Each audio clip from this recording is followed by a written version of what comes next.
자, 오늘 말씀 보도록 하겠습니다. 마태복음 8장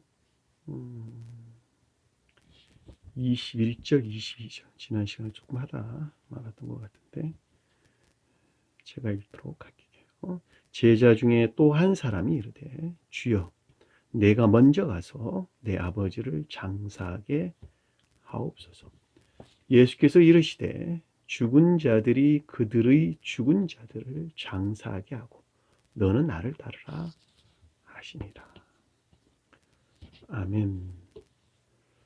자, 지난 시간에 공부했던 것들과 분리해서 우리가 생각할 수가 없는 것이니까 지난 시간에 공부했던 것들을 먼저 살펴보도록 하겠습니다.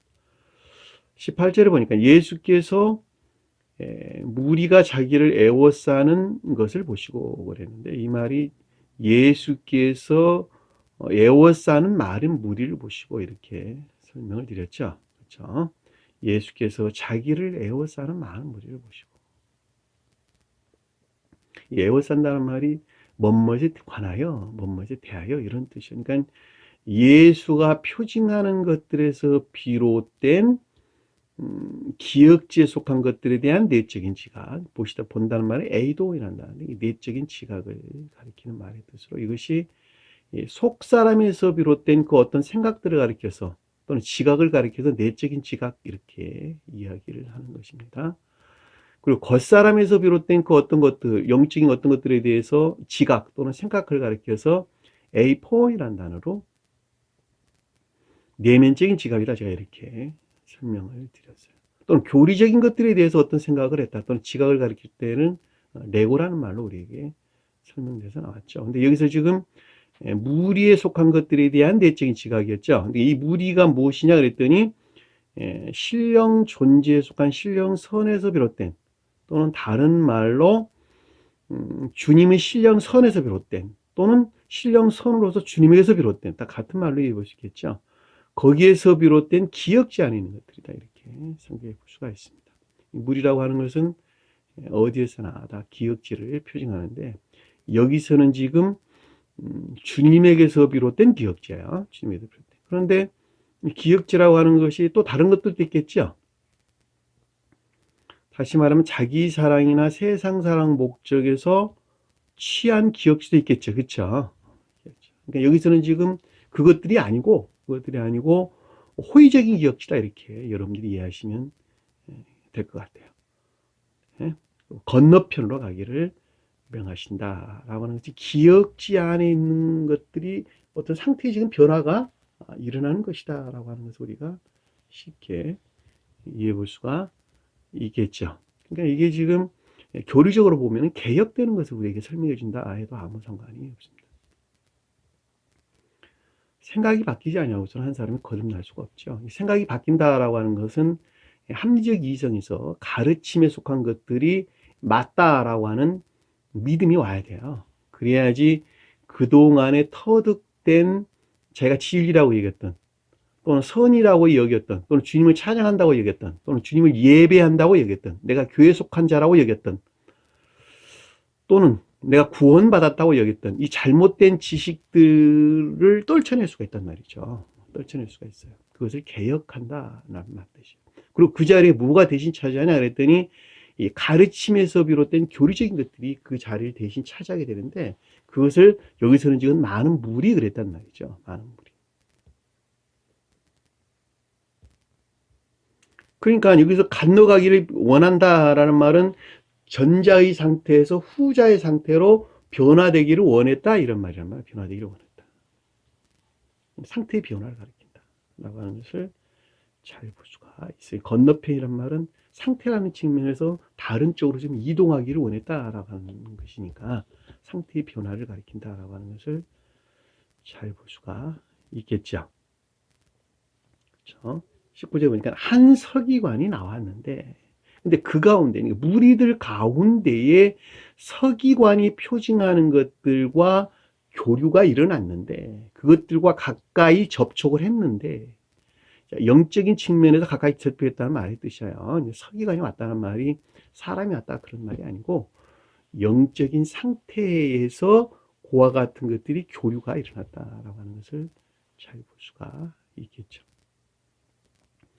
내가 저 사람과 요즘에 가깝게 지내라는 것은 내가 몸이 가까이 있다는 말이 아니라 마음의 상태가 그렇다는 것을 뜻하는 것이죠.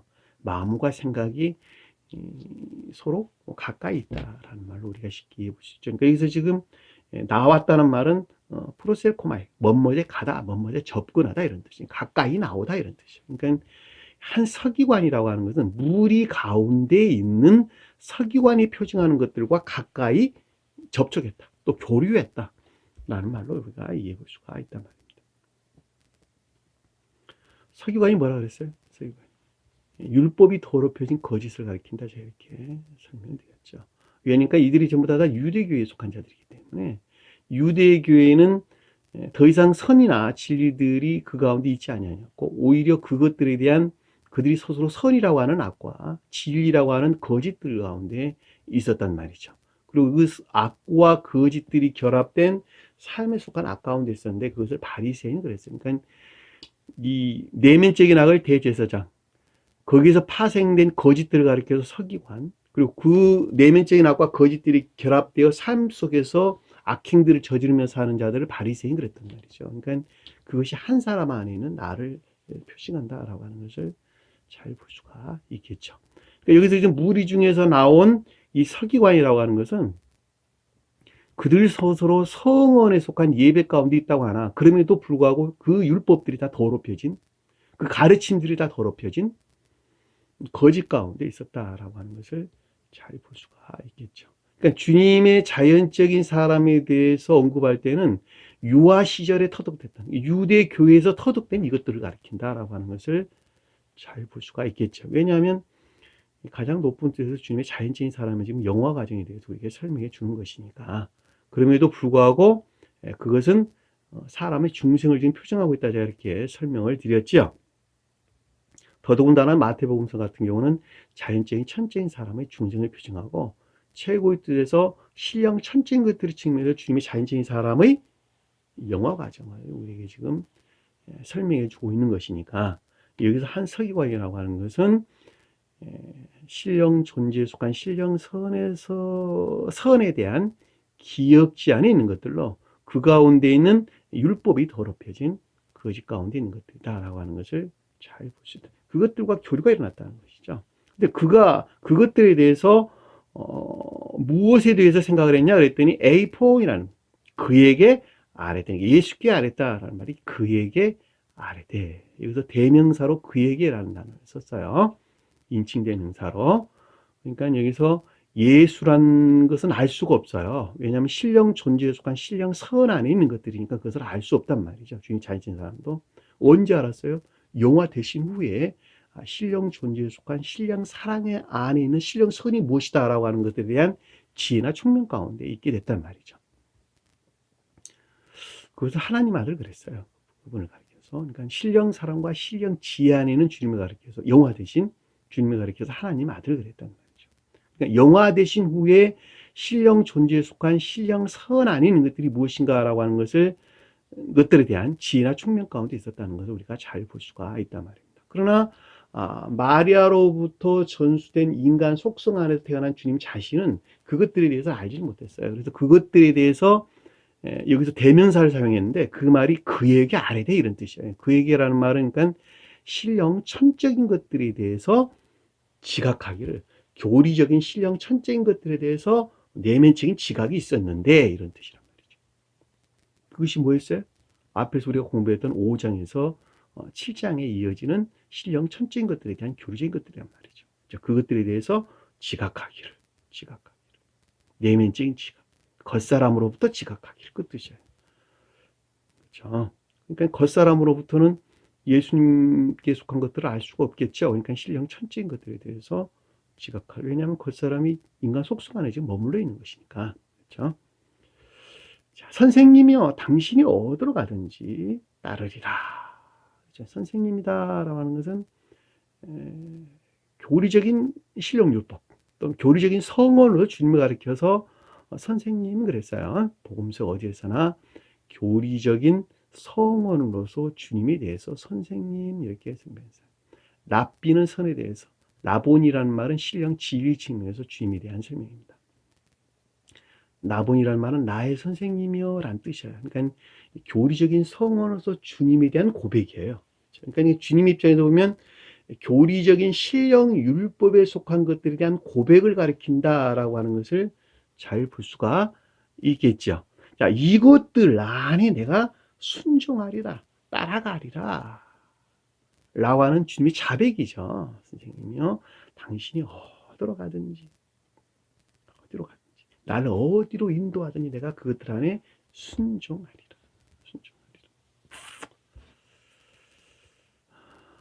순종이 없는 사람이 거듭날 수 없어요. 다시 말하면 중생할 수 없다는 뜻이에요. 가르침이 그러하니까 그렇게 따라 살아야 해요. 그렇게 따라 살아야 하는데 그렇게 따라 사는 사람들이 없어요. 그냥 교리적인 지식에 대한 유익 가운데만 있어요.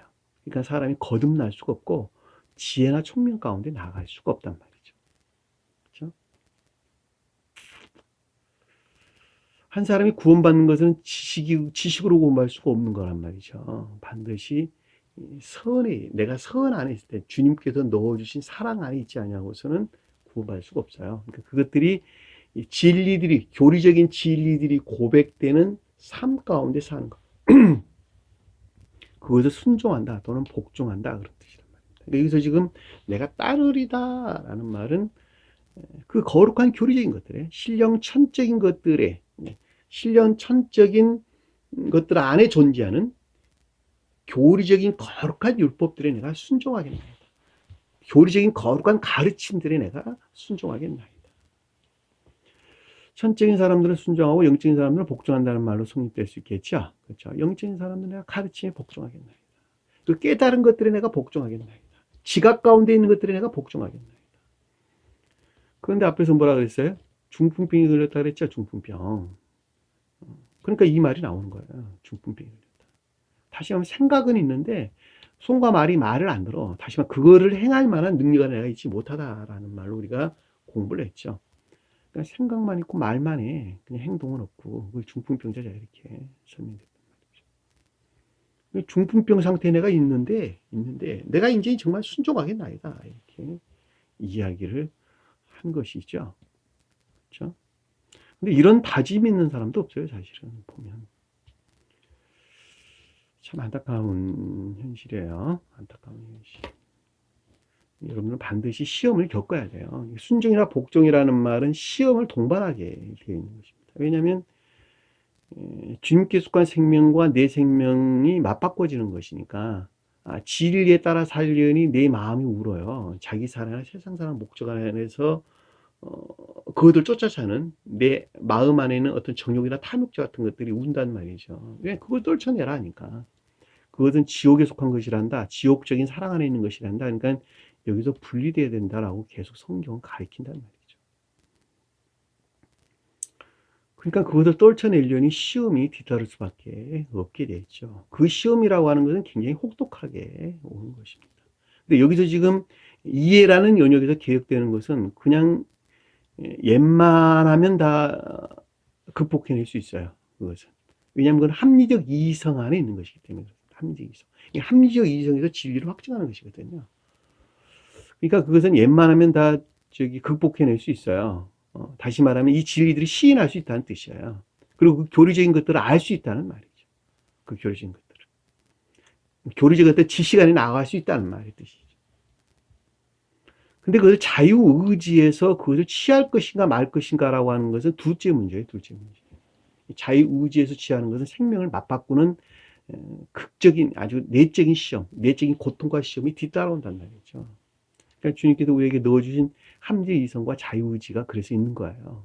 함정 이성에서는 진리를 시인하는 것에서 건너가기를 원하는 상태에 나아갈 수가 있고, 종전 상태에서 새로운 상태로 나아가는 지식이라는 측면에서 나아갈 수가 있고, 그러나 의지라는 영역에서 거듭난다라고 하는 것은 별개의 문제라는 거예요. 별개의 문제.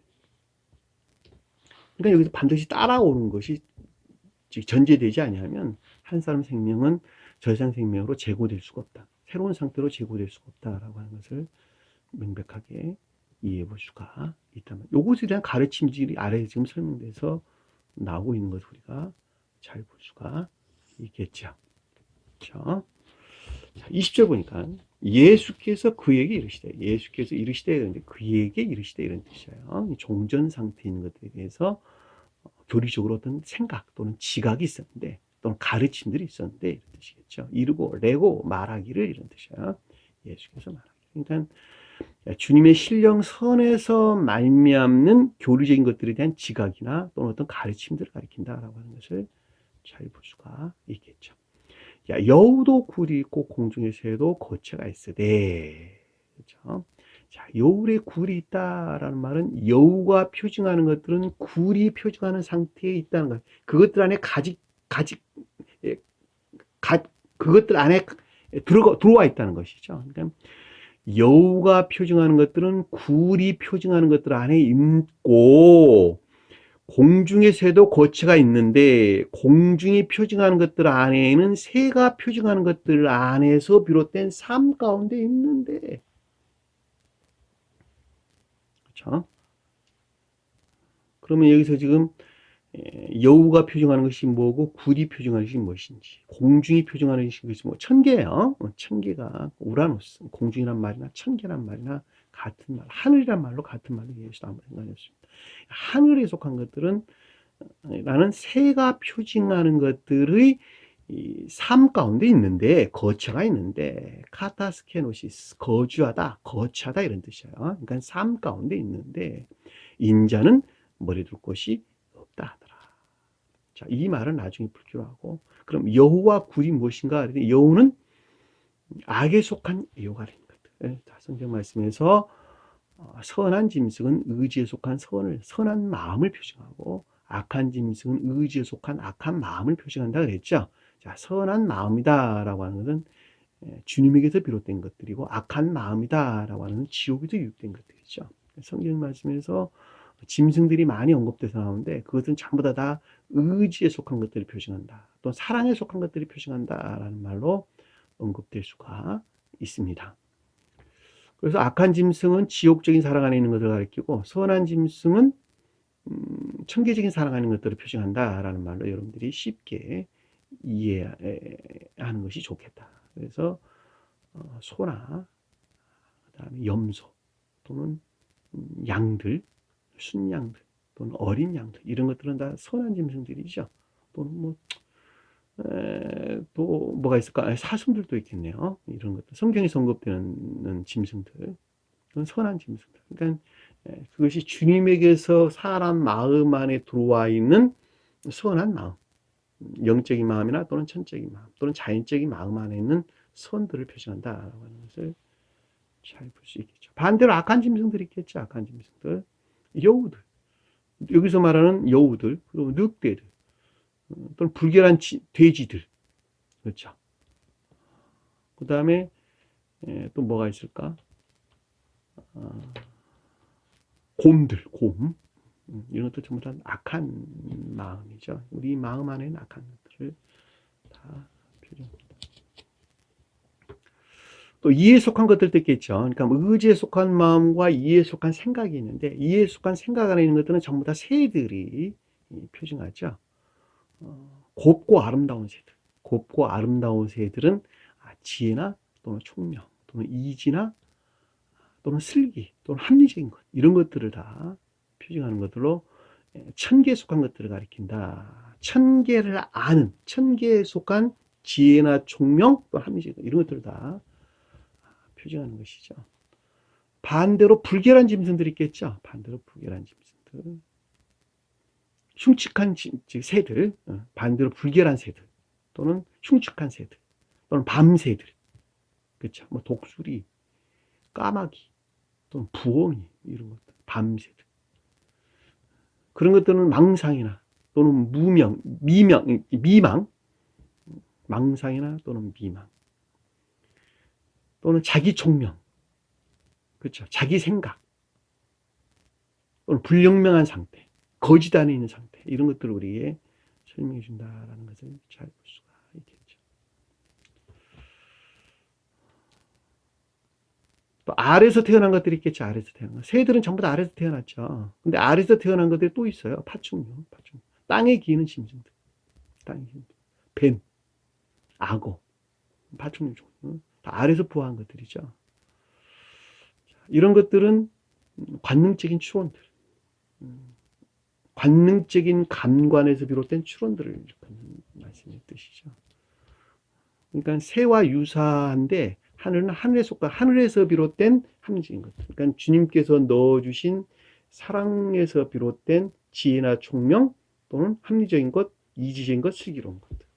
그러나 반대로 용이나 뱀이라고 하는 것은 반대로 관능적인 감관에 주님의 감과는 전혀 상관없는 지옥에서 유입된 생명 안에 있는 것들로 관능적인 감관에서 말미암는 추론들, 생각들, 그들 자신 스스로가 생각하는 합리적인 총명들, 이런 것들 갖다가 전부 다 뱀 또는 용, 바다의 큰 짐승, 용, 악어, 이런 말로 우리가 설명해 볼 수가 있겠죠.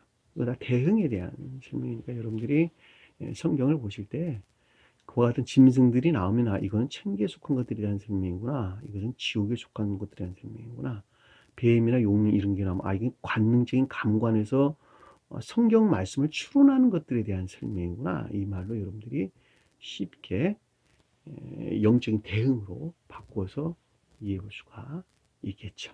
그러니까 여기서 지금 여우도 굴이 있다라는 말은 굴이 불영명한 상태죠. 그러니까 선과 치리들이 무엇인지 모르는 불영명한 거짓 가운데 있는 상태를 가리킨다라는 것을 잘 볼 수 있습니다. 그러니까 여우가 표징하는 것들은 악에 속한 애욕 안에 있는 것들은 지옥에서 유입된 악에 속한 애욕 안에 있는 것들은 선과 치리들에서 불영명한 거짓 가운데 있고 천계에 속한 것들은 또는 신령 인성에 속한 것들은 지혜나 총명 또는 슬기 또는 합리적인 것 이것들에서 비롯된 삶 가운데 있거늘 인자는 신령 진리에 대하여 시험을 겪고 있는 주님의 자연적인 사람은 나는 신령 천적인 것들을 대하여 머리가 천적인 것들이죠. 천적인 것들. 한 사람 몸은 한 사람은 머리, 몸, 그다음에 다리가 있죠. 머리는 천적인 것들에 대응하고 몸통은 영적인 것들에, 다리는 자연적인 것들에 대응하는 것이죠. 이것을 천계가 이렇게 생겼다는 거예요. 천계는 천적인 천계, 영적인 천계, 자연적인 천계가 있는데 그것이 마치 한 사람처럼 천적인 것들과 영적인 것들, 자연적인 것들로 나누어져 있다. 나누어져 있으나 그것이 하나로 결합되어 있다. 이렇게 제가 설명을 드렸죠. 그래서 창세기서에서 하나님의 모양과 형상대로 사람을 창조하자 하고 남자와 여자를 창조했다. 이렇게 설명했는데 하나님의 모양과 형상이 사람의 모양과 형상과 똑같다는 거예요. 유사하다는 거예요. 한마디로 말하면. 사람이 머리가 있고 몸이 있고 몸통이 있는 것 같이 천적이고 영적이고 자연적인 것들로 구별된 하나로 존재한다라고 해서 스베덴부리 사도는 하나님을 최대 인간이다 이렇게 설명했단 말이죠. 최대 인간. 그러니까 최대 인간이라고 하는 그 본성, 그 성품과 본성을 신령 인성 그러는 거예요. 그렇죠? 그러니까 나라고 하는 한 사람 안에 있는 본성과 성질. 그렇죠? 주님에게서 말미암는 사랑 안에 인해 안에 있는 것들. 또는 천적인 것들이나 영적인 것들 또는 자연적인 것들. 그것을 가리켜서 주님 입장에서는 신령 인성 이렇게 설명했단 말이죠. 그러니까 여기서 지금 인자라는 말은 사람의 아들 그러는 것인데 마리아로부터 태어났으니까 사람 아들이 아닙니까? 그 말이 아니고 사람이 뜻하는 사람이 표징하는 진리 안에 있다 그 말이에요. 사람이 뭐예요? 사람이 아담이 사람이라는 뜻이니까 히브리어도 보면 아담이 사람이란다는데 얼굴이 붉은 사람. 그러니까 천적인 선에서 비롯된 진리 안에 있다는 거예요. 그러니까 주님 입장에서 볼 때는 신령 선에서 말미암는 신령 진리 안에 내가 있다는 거예요. 주님 자연적인 사람이. 그럼에도 불구하고 겉사람이 지금 그것들의 측면에서 시험을 겪고 있는 주님의 자연적인 사람을 가리켜서 인자 그랬단 말이죠. 그러니까 신령 진리에 대하여 시험을 겪고 있는 주님의 자연적인 사람을 인자 그랬단 말이죠. 그 신령 진리에 대하여 시험을 겪고 있는 주님의 자연적인 사람이 영화되신 때를 가리켜서 하나님의 사람, 하나님의 아들 됐다. 그런 하나님의 아들 됐다. 그러니까 하나님의 아들은 신령 손으로서 주님을 표징하고 사람의 아들은 신령 진리로서 주님을 표징한단 말이죠. 그러니까 주님이 자연적인 사람이 될 때 언급할 때 하나님의 아들은 영화 대신 주님을 표징하고 사람의 아들은 신령 진리에 대하여 시험을 겪고 있는 주님의 자연적인 사람을 표징한다라고 하는 것을 잘 볼 수가 있어요. 자, 그 가운데 있는 신령 천적인 것들에 대해서 신령 진리 안에 있는 신령 천적인 것들에 대해서 내가 아직도 구부리지 못하고 숙이지 못하고 내 마음을 그 가운데 기울이지 못하고 또 자기 자신을 그 가운데 함락시키지 못하고 있다. 머리 둘 곳이 없다. 이 둔다란 말이 기울이다, 숙이다 이런 뜻이에요. 기울이다, 숙이다. 주님께서 잠잘 곳이 없다 그런 말이 아니라는 뜻이에요. 역시 뭐 문자적인 뜻에서 본다 한다면 그 말도 일정 부분 이해가 있죠. 왜냐하면 지금 교회가 주님이 어느 곳에 머무를 곳이 한 군데도 없으니까. 그렇죠. 제 마음 안에 주님께서 머무를 곳이 없다는 거예요. 왜? 지옥적인 사랑 안에 내가 머무르 있습니다. 주님께서 이 가운데 머리 둘 곳이 없는 것도 사실이잖아요. 문자적인 뜻에서 볼 때. 그러나 영적인 뜻에서 볼 때는 신령 천적인 것들에 대하여 또는 교리적인 천적인 교리적인 것들에 대하여 아직 내 자신이 그것들 안에 고개 숙이지 못하다. 겸비 안에 있지 못하다. 겸비 안에 있지 못하다. 둘 곳이 없다 하시더라.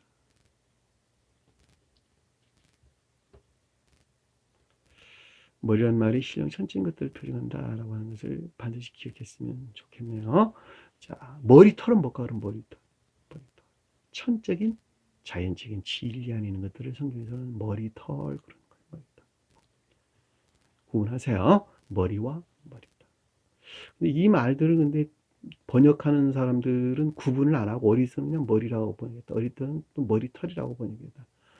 그런 식으로 했어요. 그러니까 잘 알 수가 없습니다. 머리는 천적인 것들을 표징하고 머리털은 천적인 자연적인 것들을 표징한다. 이렇게 여러분들 이해했으면 좋겠어요. 그러니까 누구예요? 삼손이 머리털이 길었다 그랬죠? 머리털이 길다라는 것은 천적인 것들에 비롯된 교리적인 자연적인 것들 안에 있다 그 말이에요.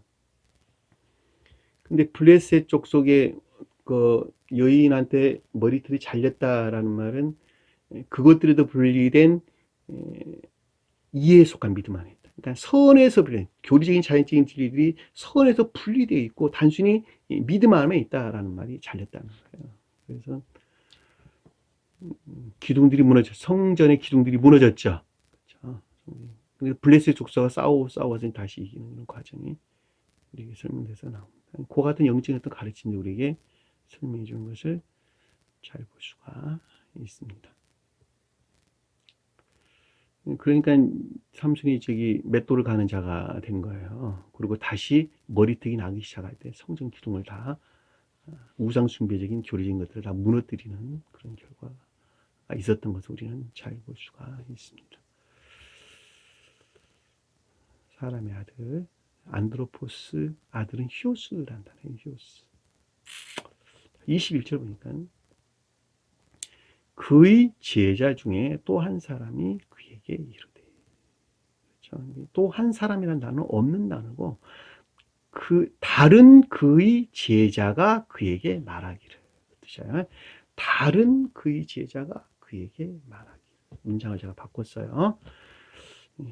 사람이란 말은 선이 간직된 거룩한 진리들이 표현하는데 추상적인 뜻에서 없는 단어가 들어가니까 문장이 맞지가 않아요. 그러니까 제가 이름 바꾼 거예요. 헤테로스, 다른 이런 뜻이 다른.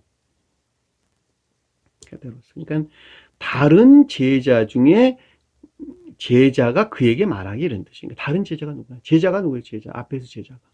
앞에 제자. 네 제자가 있었죠. 앞에 네 제자. 시몬 베드로와 그 형제 안드레. 그랬죠.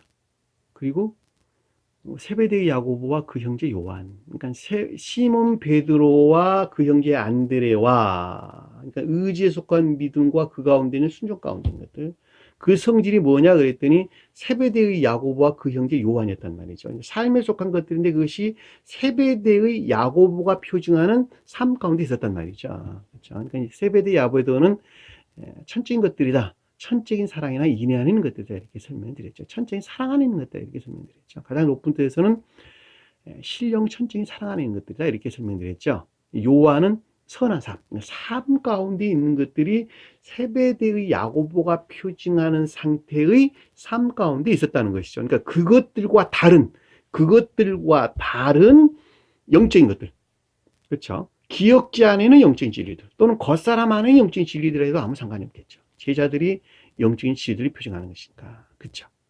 그것들 안에 있지 아니한 영적인 진리 아닌 것들, 다른 제자들, 그에게 말하기를 신령 천적인 것들에 대해서 내면적인 지각이 있었다는 것이죠.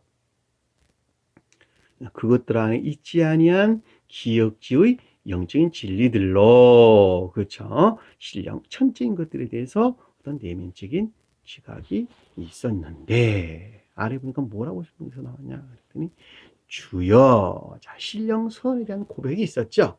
주님이여 라는 뜻이에요. 주님이여, 주님, 퀴리오스라는 단어인데 주님, 주인이라는 뜻이에요. 주인, 진리가 비롯된 주인이요. 그러니까 신령선이, 그러니까 영적인, 주님이 자연적인 사람 안에 있는 영적인 진리들이 비롯된 신령선으로서 주님에 대한 고백, 신령 존재에 속한 신령선으로 주님에 대한 고백, 같은 말로 우리 읽을 수 있겠지만 선으로서 주님에 대한 고백, 그렇죠? 신령선으로 주님에 대한 고백. 내가 먼저 가서 내 아버지를 장사하게 하옵소서. 자, 영적인 진리들로부터 겉사람 안에는 영적인 진리들이 먼저 제일 으뜸으로 일을 해가지고 일을 해서 아버지를 장사하게 하옵소서. 악으로부터 물러나 선 안에 있게 하옵소서. 부활하게 하옵소서. 악으로부터 물러나 악으로부터 분리되어 부활하게 하옵소서. 중생하게 하옵소서. 영화되게 하옵소서. 이 말이 맞아요, 틀려요? 맞아요, 틀려요? 맞는 말이 아니죠. 아래 문제 분명히 맞는 말이 아닌가라고 하는 말이 명백하게 나옵니다. 여러분들 안에 들어와 있는 믿음에 속한 진리는 여러분들이 사랑, 선의 일체에서 영접 수용된 진리란 말이죠. 근데 그것들로부터는, 다시 말하면 주님에게서 단절된 그것들로부터는 사람이 중생할 수 없어요. 중생할 수 없어요. 그럼 무엇과 연결되어 있어야 되느냐? 주님에게서 말미암는 믿음 안에 있어야 돼요. 주님에게서 말미암는 영적인 진리 안에 있어야 돼요. 그것들로만부터 아버지를 장사할 수 있는 거예요. 아버지를 장사할 수 있는 거예요. 더더군다나 천적인 사람들은 진리 안에 있지 아니하고 선 안에 있는 것이죠. 그렇죠?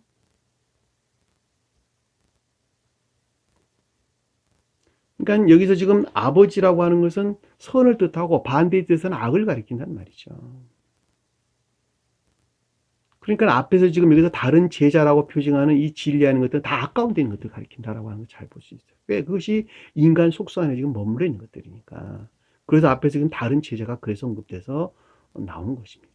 왜냐하면 앞에서 네 제자들은 주님에게서 말미암는 선 안에 있는 것들을 표징하고, 여기서 다른 제자들은 그 진리들이 아까운 데 머물러 있는 것들을 가리키는 것이니까, 여기서 내 아버지라는 말은 영적인 진리들이 간직되어 있는데 그것이 아까운다는 뜻이에요. 아까운 데. 그것들에서 분리되어서 영화되게 하옵소서. 중생하게 하옵소서. 저 세상으로 부활하게 하옵소서. 이 장사란 말이 부활을 표징한다라고 하는 것을 잘 볼 수가 있어요.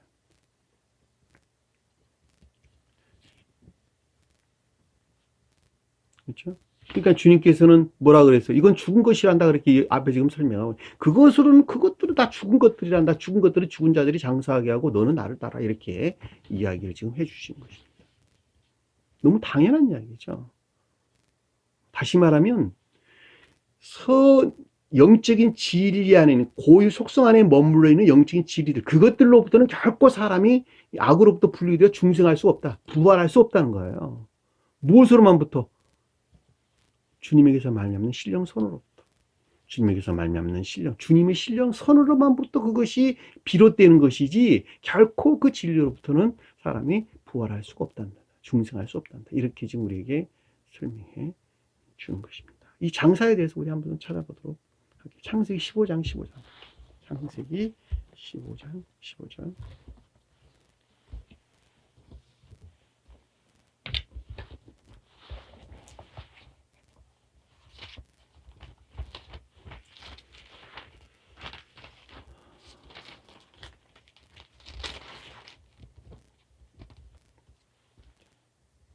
너는 장수하다가 평안히 조상에게로 돌아가 장사될 것이고. 여기서 장사한다는 말이 평안히 장수하다가 평안히 조상에게 돌아간다 그랬는데 이 아브라함에 대한 내용이에요. 보면 12절 보니까 해질 때에 아브라함에게 깊은 잠이 임했다. 아브라함이 깊은 잠이 임했다라고 하는 건데, 이 아브라함이라고 하는 단어, 아브라함과 아브라함으로 나눠졌죠. 이 아브라함은 신령 천적인 것들을 표정하고, 아브라함은 천적인 것들이 겉사람의 고유 속성 안에 머물러 있는 상태를 가리키는 거예요. 롯과 하나 된 상태. 롯이 겉사람의 고유 속성 안에 있는데 아브라함이 지금 그 가운데 있는 상태를 가리키는 말의 뜻이라는 말이죠. 그러니까 롯이 반드시 분리돼야 되는 거예요. 그래야지 아브라함이 돼요. 여기서 깊이 잠들었다는 말이 천적인 것들이 고유 속성 안에 지금 머물러 있다 그 뜻이에요. 겉사람의 고유 속성 안에 머물러 있는 평화의 상태. 그래서 깊이 잠들었다. 근데 그것이 어떤 상태이냐 그랬더니 흑암과 큰 두려움이 그 가운데 있다. 흑암이라는 것은 온갖 악과 거짓 가운데 그것들이 지금 갇혀 있는 상태를 우리에게 설명해 주는 것을 잘 볼 수가 있겠죠. 왜? 지옥은 다 흑암과 그 어두움 가운데 있는 것이니까. 그렇죠? 여호와께서 아브라함에게 이르시되, 자, 그와 같은 상태에 있는 것들에 대하여 주님의 신령 선에서 말미암는 어떤 교리적인 가르침이나 깨달음이 있었는데, 지각이 있었는데, 너는 반드시 알라. 내 자손이 이방에서 계기되어. 자, 그것들에서 파생된 진리에 속한 믿음 안에 있는 것들이 이방에서 계기됐다라고 하는 것은 악에 속한 거짓들 안에 있다. 계기란 말이 나그네 뜻인데, 나그네들이 가르침에 대한 애정을 표정하는 것입니다. 그러니까 여기서 이방이 계기됐다는 말은 악에 속한 가르침에 대한 애욕 안에 있다 이 뜻이죠. 악에 속한 거짓된 가르침 안에 있다 이 말로 우리가 쉽게 이해해 볼 수가 있겠네요.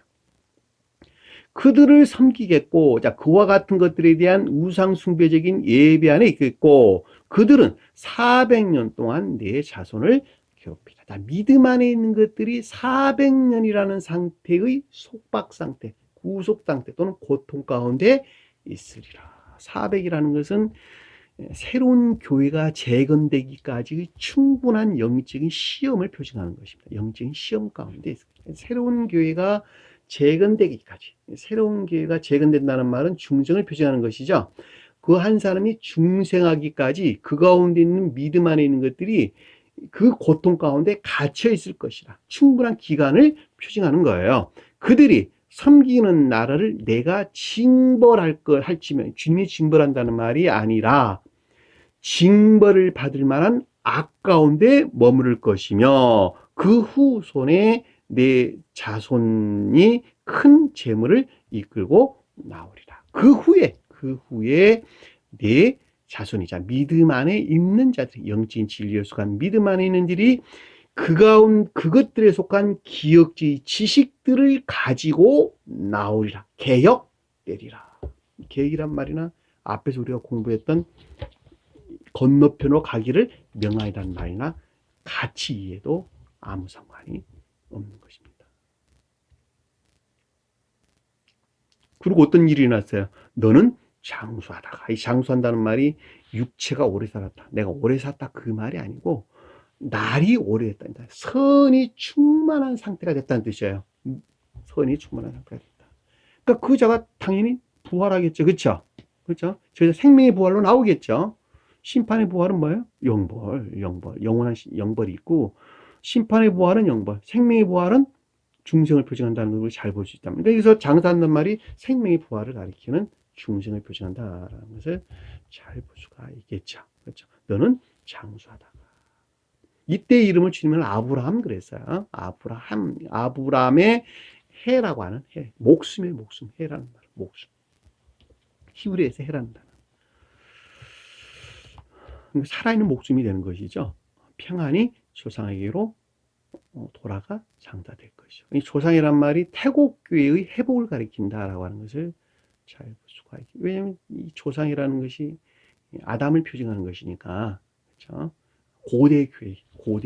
여기서는 지금 천적인 것들에 대한 설명이니까, 아브라함에 대한 설명이니까 태국교회의 회복을 가리킨다라고 하는 것을, 태국교회에 속한 자들은 사랑과 지혜 안에 있었죠. 주님 입장에 볼 때는 신령 사랑과 신령 지혜를 표징한다라고 하는 것을 잘 볼 수 있고, 장사한다는 말이 주님의 영화를 표징하고 사람 입장에 볼 때는 중생을 표징한다라고 하는 것을 잘 볼 수 있겠죠. 네, 자손은 여기까지만 볼게요. 시간이 없으니까.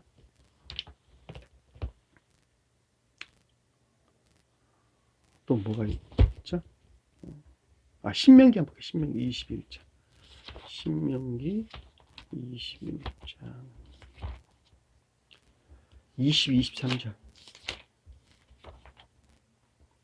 신명기 21장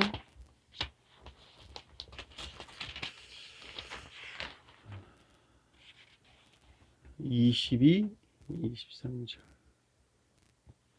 제가 볼게요. 20. 사람이 만일 죽을 죄를 범함으로 내가 그를 죽여 나무 위에 매달거든. 자, 죽을 죄를 범했는데 그것이 뭐냐? 그랬더니 나무에 매달리는 것들이 표징하는 죽을 죄를 진 거예요. 그렇죠? 보면 왜냐면 내가 만일 죽을 죄를 범했는데 그를 죽여 나무에 매달거든 이랬단 말이야. 나무에 매달린다는 말이 진리 안에 있는 선이 더럽혀지고 모독된 상태의 죄 가운데 있는 자들. 그것이 죄를 범한 상태예요. 자, 나는 진리를 사랑해요.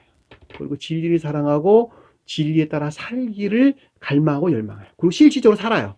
그럼에도 불구하고 그 근원을 어디서 취했냐? 그랬더니 자기 사랑이나 세상 사랑 목표에서 취했어요. 진리 안에 있는 선들이 더럽혀지고 모독된 상태죠. 그렇죠? 그것들이 그를 죽여 남에 매달거든 이라는 것이 표징하는 거예요. 자, 거기에서 해방되는 것이 주님께서 십자가에서 내려오셨다라는 말의 뜻이에요. 주님께서 영화 되시기 이전에 주님도 또한 그 나무에 매달린 상태에 있었는데 그것이 십자가란 말이에요. 성경에서는 십자가에 죽었다는 말 나오지가 않고 나무에 매달리다 그 뜻이에요. 나무에 매달리다. 그러니까 주님께서 내려오셨다는 말은 내려와라. 네가 주님이 하나님의 아들이거든 내려와라 그랬단 말이죠. 네가 정말 하나님의 아들이라면 진리 안에 선이 모독된 것에서 한번 네가 영화돼 봐라 이런 뜻이에요. 영화. 그러니까 내려온다는 말은 영화를 표시한다라고 하는 것을 잘 볼 수가 있단 말이죠. 그렇죠? 누가 그랬어요? 바리새인 빌라의 이를 따르는 종들이 그랬단 말이에요. 정말 하나님 아들입니까? 그러면 매달려 있는 나무에서 한번 내려와 보세요. 비꼬는 것이 아니라 주님의 영화를 표시한다라고 하는 선의 모독으로부터 해방돼야 될 거 아닙니까? 라는 말씀의 뜻이에요. 내려오셨다는 말은 영화를 그래서 장사라는 말은 주님이 영화를 표시한다라고 하는 것을 매장이 곧 주님이 영화를 표시한다라고 하는 것을 잘 볼 수가 있단 말이에요. 장사한다는 말이나 매장한다는 말이나 다 같은 말로 이해해 볼 수 있고 장사가 매장이니까. 그렇죠?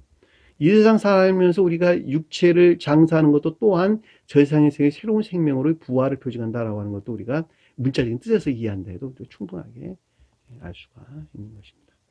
그를 죽여 나무에 달거든. 그 시체를 나무에 밤새도록 두지 말고 자 진리 안에 있는 선이 더럽히고 모독된 상태는 영벌의 상태에 있는 것이죠. 그래서 시체란 말이 그래서 나온 거예요.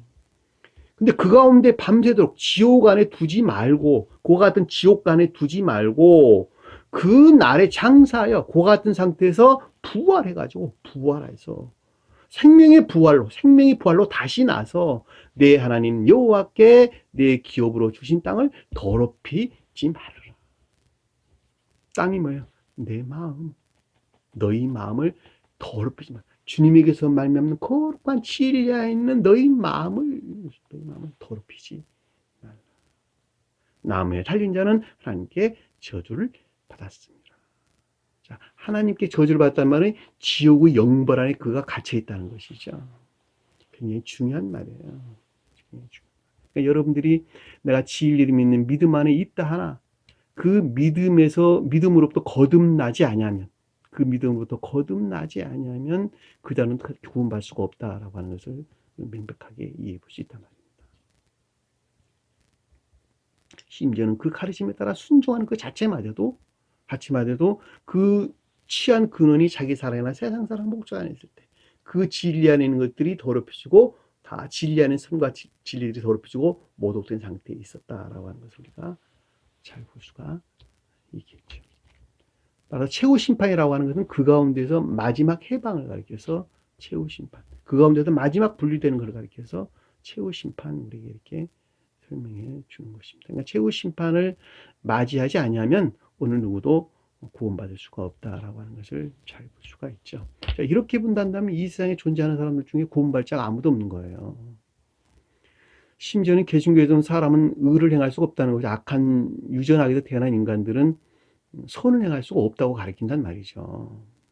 그 말은 맞죠. 그러니까 대속죄라는 말이 거기서 나오는 거예요. 그러니까 우리 죄를 대신해서 죽어줘야 할 죽음을 맞이해야 할 예수 그리스도 우리 대속죄물로 오신 거란 말이죠. 교리가 그래서 그렇게 나온 거예요. 그러니까 의롭다함이라고 하는 칭의가 거기서 나온 거예요. 그래서 의롭지도 않은데 의롭다함으로라는 말로 그래서 나온 거야. 내가 의롭지는 않은데 주님께 내 죄를 대신 짊어졌으니까 나는 의로워졌다는 거야. 생각을 해봅시다. 그 말이 맞는 말인가? 그런 아주 잘못된 교리가 그래서 거기서 파생되어서 나온 것입니다. 근데 여기서는 명백하게 이야기하고 있잖아요. 의롭다함으로 구원받는 것이 아니라 너희가 의로워져야지. 진리를 믿는 믿음으로부터 의로워져야지 너희는 구원을 받을 수가 있느니라.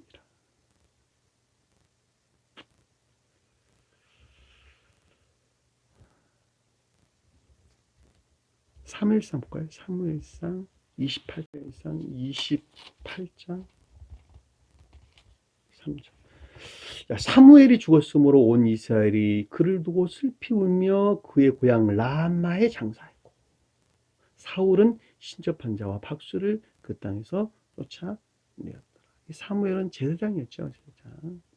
사사기에서 나오는 사무엘은 제사장을 표현하는데 제사장이 신령선과 신령진리로서 주님을 표징하는 거예요. 엄격히 제사장은 신령선으로서 주님을 표현합니다. 그가 죽었다라는 말은 그러니까 상태가 변화가 일어났다는 것이죠. 주님의 영화를 표징한다라고 하는 것을 잘 보세요. 온 이스라엘이 그를 두고 슬피 울며 그의 고향 라마에 장사했다. 이 라마라는 말이 천적 영적인 진리 안에 있는 상태를 가리킵니다. 천적 영적인 진리 안에 있는 상태. 복음서에서는 아리마대 요셉이란 말로 나와요. 아리마대 요셉. 복음서에서 아리마대 요셉이란 말이나 이 라마라는 단어는 같은 단어예요. 아리마대라는 단어와 라마라는 단어는 같은 단어예요.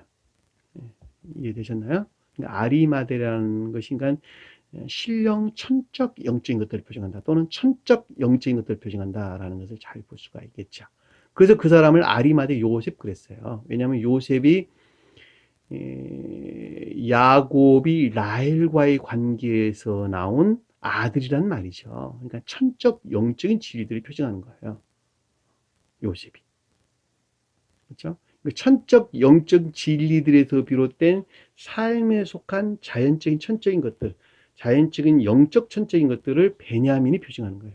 베냐민. 진리 안에 있는 천적인 것들. 그걸 베냐민이 표징하는 거예요. 그러니까 아데마리가 그래서 예수를 수습하는 거예요. 예수 시체를 그래서 수습하는 거예요. 달리 그런 것이 아니라. 왜냐하면 주님의 시체가 아니라 주님의 몸을 그래서 수습하는 거예요. 그건 소마라고 제가 설명드렸죠. 시체가 아니고 몸이에요. 그래서 주님의 몸을 아데마리 요셉이 수습하는 것을 우리가 잘 볼 수가 있단 말입니다. 그러니까 라마에서 장사했다는 말은 그러니까 천적 영적인 것들로 부활했다는 것을 우리에게 표징하는 것을 잘 볼 수 있고 그것이 어떤 상태냐 그랬더니 사울이 신접한 자와 박수를 그 땅에서 쫓아냈다 이렇게 설명돼서 나오는 것입니다. 사울이 외적인 합리적인 것들을 표징하는 거예요. 자, 겉사람에서 취한 합리적인 것들. 다윗은 속사람에서 취한 천적인 함정인 것들. 사울은 겉사람에서 취한 외적인 함정인 것들 가리킵니다. 사울은 반드시 다윗에게 왕권을 넘겨야 돼요. 그래서 그러니까 그것들로부터 신접한 자와 박수라고 하는 것은 마치 진리하는 것 같은 왜곡된 질서하는 것들을 분리시켰다 이 뜻이에요. 마치 진리하는 것 같은 왜곡된 질서하는 거짓들을 분리 박탈시켰다. 땅은 우리 마음 안에 있는 것들을 분리 박탈시켰다 이 말이야.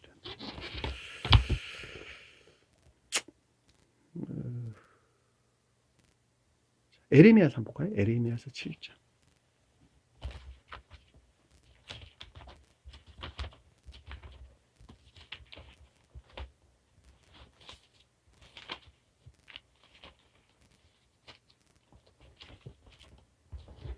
에레미야서 7장 30일 33절. 7장 30일 33절. 자, 흰놈 아들 골짜기에 도벳 사당을 건축하고, 이 흰놈 아들, 그런데 흰놈 아들이라는 것은 신성이 더럽혀진 모독된 예배하는 있는 자들. 그렇죠? 신성이. 진리들이 더럽혀져 가지고 신성이 모독된 우상숭배적인 예배하는 있는 자들을 가리켜서 흰놈 아들 골짜기 그랬어요. 흰놈 아들. 도벳이라고 하는 건 선과 진리들이 더럽히고 모독된 상태. 그것을 가리켜서 도벳 사당 그랬다는 거죠. 지금 개신교나 카톨릭 교회가 요 모양이죠. 지금 보면. 왜냐면 그들은 성언을 취했는데 이 성언을 취해서 그 가운데 진리들이 더럽혀지고 문자에 존재하는 성언으로서 주님이 더럽혀지고 모독된 우상숭배적인 예배 가운데 있다는 말이죠. 그리고 그 우상숭배적인 어디를 다 향해 있는 거예요? 우상숭배라고 하는 자기 사랑이나 세상 사랑 목적 안에 있는 것들이 전부 다다. 지배욕, 소유욕. 그렇죠? 자, 지배욕이 작용하게 되면 지배욕에서 소욕이 나오죠. 그렇죠? 지배욕에서 소욕. 자기 사랑이나 세상 사랑 목적에서 취한 것들로 지배욕에서 말미암은 소욕 안에서 한단 말이죠. 그러니까 지배욕과 소욕은 분리될 수가 없어요. 왜냐하면 소유돼야 지배욕이 거기서 나오기 때문에 지배할 수 있는 능력이 나오기 때문에 그러는 거예요. 내가 소유하고 있지 않아야 지배할 수 있는 능력이 나오지가 않아요. 그것은 물질적인 것이나 비물질적인 것이나 내나 다 마찬가지입니다. 요즘 이 세상 굴러가는 게 다 이 지배욕에서 나온 지배욕 안에 있는 것들인데 그것이 소유욕에서 파생되어 나오는 것들이에요. 그래서 소유욕이 그래서 나온단 말이죠. 자, 소유하고자 하는 소유욕에서 지배를 할 수가 있어요. 그러니까 그 어떤 사람이 소유하고자 하는 욕망이 있을 때 가진 자가 그를 지배할 수 있단 말이죠. 사람과 관계 안에서, 기업과 종사자들 관계 안에서, 그 다음에 지도자와 지도를 받는 자들 입장에서. 정치라고 하는 권력요소 다 마찬가지죠. 지배욕에서 나온단 말이에요. 지배욕은 소유욕과는 분리될 수가 없는 거예요. 그래서 내가 소유하는 것에서 지배욕이 나오고 소유를 더 하고자 하는 자를 지배할 수 있는 능력이 거기서 나오기 때문에 그렇단 말이죠. 그러니까 이것은 다 자기 사랑이나 세상 사랑 안에 있는 것들이다라고 하는 것을 잘 볼 수가 있겠죠. 그러니까 교회에서 목회자들이 또는 교회 지도자들이 성도들을 지배하는 것도 똑같단 말이죠. 성도들은 주님께 나아가고자 하는 순수한 생각에서 말할 때, 순수한 뜻에서 말할 때 주님께 나아가고자 하는 애정이나 열망 가운데 있는데 그 지도자들은 그것을 지배할 수 있는 능력을 자기가 가지고 있단 말이죠. 그러니까 그 욕망, 그 애정 안에 있는 것들로부터 지배욕이 나온단 말이죠. 지배할 수 있는 능력이 나온단 말이죠. 태국교회에서 속했던 사람들은 그 가운데 있지 않았어요. 다시 말하면 순수한 소망 가운데 있어요. 순수한 소망 가운데. 다시 말하면 먹고 살기 위한 순수한 소망 가운데. 집이 하나 있었으면 좋겠다. 순수한 소망이죠. 자, 집을 하나 얻었으니 그 가운데 내 필요한 씀씀이에 필요한 여러 가지 살림살이 도구들이 있었으면 좋겠다. 소망 가운데 있었던 거죠. 나도 먹고 이제 맛있는 것도 먹고 해야 되기 때문에 내 양식을 공급할 수 있는 작은 뜰, 소박한 뜰이 하나 있었으면 좋겠다. 들판이 좀 있었으면 좋겠다. 내 것이 좀 있었으면 좋겠다. 소박하죠. 그래서 소방 가운데 살았단 말이죠. 천정의 사람들 다 그와 같은 상태에서 갖고 서로 교류하면서 살았단 말이죠. 근데 지배의 욕이 들어오면서 네 것 내 것을 나누기 시작한 거예요. 그래서 성들이 구성돼. 이 망루가 세워지고, 그 다음에 돌담, 그렇죠. 담이 세워지기 시작했단 말이죠. 울타리가 세워지기 시작했다는 뜻이에요. 네 것과 내 것을 구분하기 시작했다는 말이죠. 그 지배욕, 그리고 그것들을 섬기는 종들이 그때 나오기 시작하게 된 것이죠. 그 가운데 서로 전쟁이 일어나는 거예요, 다. 그래서 소유욕에서. 요즘 교회에서 교회란다, 이 회사에서 여러 노동자들이 데모하는 것도 똑같단 말이죠. 파업하는 것도 소유욕에서 지배자를 향한 더 달라는 거야, 소유. 그 싸운단 말이죠. 그러니까 지배욕과 소유욕은 분리될 수가 없는 거야. 많이 소유하는 것에서 지배력이 나오고, 소유하고자 하는 자를 지배할 수 있는 능력이 거기서 나온다라고 하는 것을 잘 볼 수가 있겠죠. 그러니까 교회가 멸망한다라고 하는 것은 그러니까 지배욕과 소유욕인데, 그것이 자기 사랑에서 파생되어 나온 것이다라고 하는 것을 명백하게 이해해 볼 수가 있지요. 그렇죠? 그러니까 여러분들이 소박한 소망을 갖는 것, 물질이 갖는 것이 죄가 아니에요. 근데 그 물질이라고 하는 것이 선한 씀씀이 안에 있지 아니할 때 곧 지배욕, 소유욕으로 바뀌게 된다라고 하는 것을 잘 볼 수가 있어요. 그러니까 우리가 직장에서 일을 할 때에도 일 그 자체의 기쁨을 느끼는 자와 그렇지 않냐고 소유하고자 하는 목적에서 그 일을 행한 자하고는 엄격히 구분되고 다르다라고 하는 것을 잘 볼 수가 있단 말입니다. 전자에 속한 자들은 그 마음이 하늘을 향한 자고, 후자에 속한 자는 그 마음이 지옥을 향한 자가 되게 되는 것입니다. 여기서 지금 말하는 도배사단이란 말이 그런 뜻이라는 거예요. 성경 말씀은 가지고는 있는데 그 가운데 것들이 다 그 지배욕이나 소유욕, 또 자기 사랑, 세상 사랑 목적에서 더럽혀지고 모독된 상태. 그렇죠? 신성이 더럽혀진 상태. 그거 어떻게 했습니까? 그녀 자녀들을 불살랐다, 이렇게 설명해서 나온 거예요. 자기가 배합하는 자식들을 불살랐다, 그 말이 아니고 그 애정 안에 있는 진리들이나 선들이 다 더럽혀지고 모독되어 소멸됐다, 소산됐다, 그 말이란 말이에요. 그 탐욕적인 악으로부터, 그 탐욕적인 악으로부터 자녀들이란 말은 진리 안에 있는 것들, 또는 선 안에 있는 애정 안에 있는 것들, 외적인 선이나 진리 안에 있는 애정 안에 있는 것들이 다 그 탐욕적인 악으로부터 부살라졌더라, 소멸됐다. 내가 명령하지 아니하였고 내 마음도, 마음의 생각도 내 마음에 생각하지도 아니한 일이라. 그러므로 여호와께서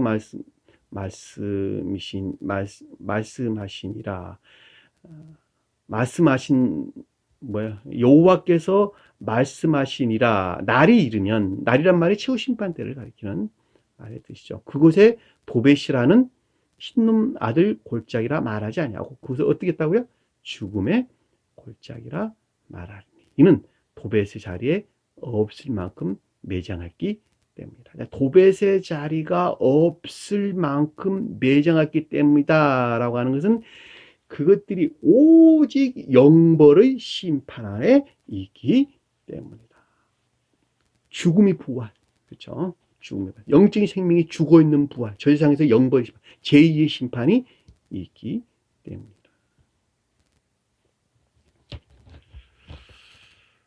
14장 한번 볼까요? 에레미야서 한번 볼까요? 에레미야 14장 15, 17절.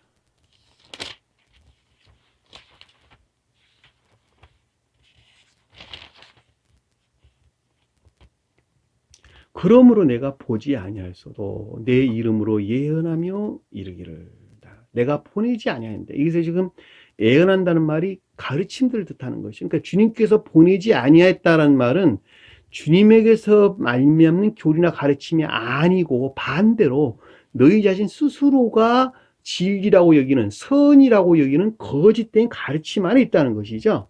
자, 그것들에서 투쟁하는 거짓들을 교회의 측면에서 황폐 상태에 있는 것들이 기근, 그러는 거예요, 여기서부터. 그러니까 내가 보내지 아니하였어도 내 이름으로 예언하여 이르기를 칼과 기근이 이 땅에 이르지 아니하리라 하는 선지자들에 대하여, 여기서는 거짓 선지자들이죠. 거짓 선지자. 이 칼이라고 하는 것은 진리에 대응하는, 투쟁하는 거짓들, 기근이라고 하는 것은 선과 진리들이 멸절된 황폐 상태를 일컫는 말씀의 뜻이에요. 그 거짓 선지자들에 대하여, 거짓된 가르침들에 대하여 여호와께서 이와 같이 말씀하셨노라. 그 선지자들은 칼과 기근에 멸망할 것이요. 자, 거짓된 가르침으로부터 비롯된 투쟁하는 거짓들로부터 너희 마음이 황폐 상태에 있을 것이요. 그들을 거짓된 가르침을 받은 믿음 안에, 거짓된 믿음 안에 있는 자들은 기근과 칼로 말미암아 예루살렘 거리에 던짐을 당할 것이라. 이 예루살렘 거리라고 하는 영적인 교회에 대하여 그와 같은 상태에 당할 것인즉 그들을 장사할 자가 없을 것이고 그들은 더 이상 생명의 부활로 이르를 자가 없을 것이요. 그들의 아내와 딸과 아들들과 딸과 아내는 애정 안에는 진리고 교회를 표징하고 딸은 그 가운데 있는 애정 안에 있는 진리들로 거짓들, 딸은 애정 안에 있는 선들로 악들을 가리키는 말, 악에 속한 애욕들을 가리키는 것이죠. 그렇게 되리니 이는 내가 그들 악을 위해 부음이라. 주님께서 부었다는 말이 아니라 주님께서 부은 그것들 그들 자신 스스로가 그렇게 바꾸었음이라. 주님께서 부지 않아요. 어느 누구도 징계하지 않습니다. 그럼에도 불구하고 그들 자신 스스로가 그렇게 거짓된 교리나 가르침으로부터 그와 같이 영벌이라고 하는 황폐된 교회 상태에 떨어졌다는 것이죠.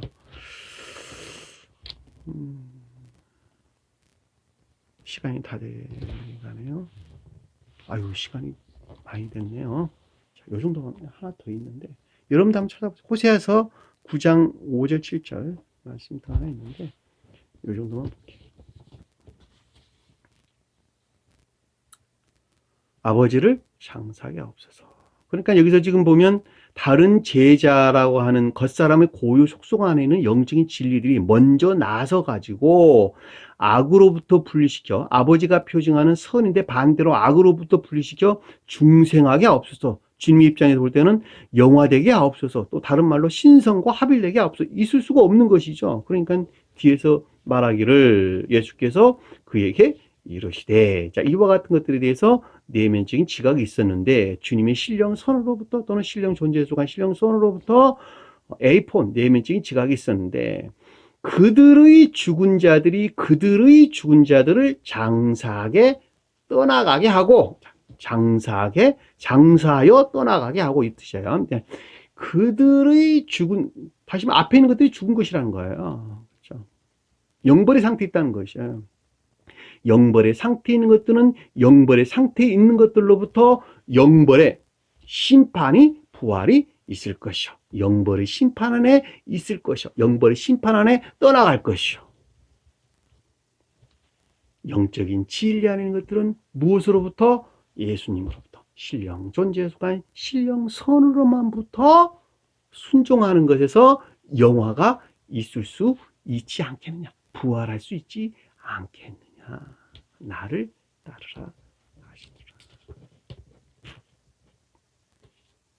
그렇죠? 이 죽은 자라고 하는 것은 네크로스, 죽은 시체, 네크로스, 시체. 그 죽은 시체들로부터 그 죽은 시체들을 장사하게 하고, 그러니까 영벌의 심판이죠. 그렇죠? 주님께서는 십자가에서 돌아가신 몸을 이 네크로스라는 단어를 쓰지를 아니하고 소마라는 단어를 써요. 소마. 살아있는 몸에 살아있는 몸. 제가 여러 번 설명드렸어요. 나를 따르라 하시라. 그러니까 신령 천체인 것들에 반드시 순종해야 주님께서 영화, 여기서 장사라고 하는 주님의 영화가 있을 것이 아니냐라고 주님께서는 교리적으로 지금 그것들에 대해서 깨닫고 지각하고 계시는 것입니다. 그리고 아래에서 그 어떤 일들이 지금 일어나게 되는 것이죠.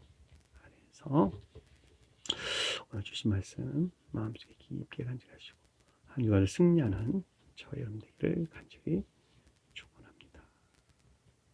주기도문 하는 것으로 오늘 공부를 마치도록 하겠습니다. 하늘에 계신 우리 아버지, 이름을 거룩히 여김을 받으시오. 나라의 마옵시며 뜻이 하늘에서 인 것 같이 땅에서도 이루어지리라.